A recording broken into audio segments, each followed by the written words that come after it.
Alright folks, I searched YouTube for several days and couldn't find one video about how to make a fence that looks like this.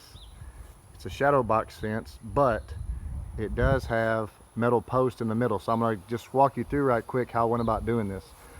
Of course, you find your corner posts, that one and that one. You'd always post level down that row. Now, there's a bunch of strings up there. What I did is I went through and put these strings up. I connected these strings from one end to the other. And then, of course, along that string, I put these little hangers, these little 2x4 hangers right here.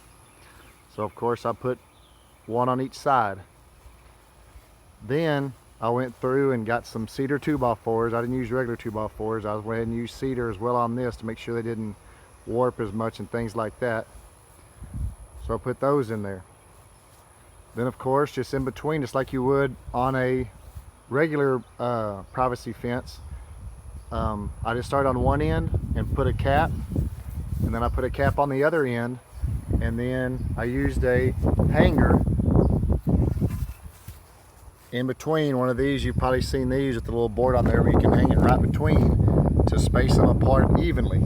Now, 95.5 inches for me was going to be exactly right. So if it's 93 inches in between posts or something like that, then you need to go ahead and put your spacer in there, but then move it just a little bit, not even a quarter of an inch, just a little bit, and that'll help even it out for you.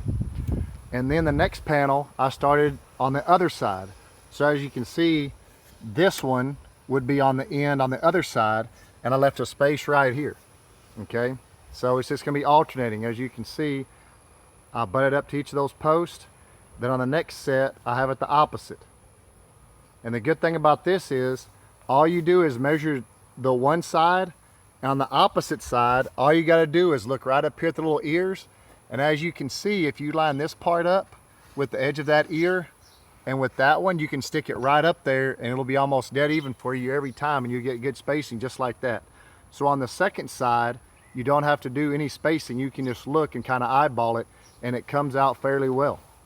And so that's pretty much it, folks, for how I did this project. And like I said, this is what the end product will look like, all the way down, nice and sturdy. I've heard that some places you have to have steel post, and so if you don't want to just have your boards just on one side of the fence, if you want a shadow box fence, here's how you do it.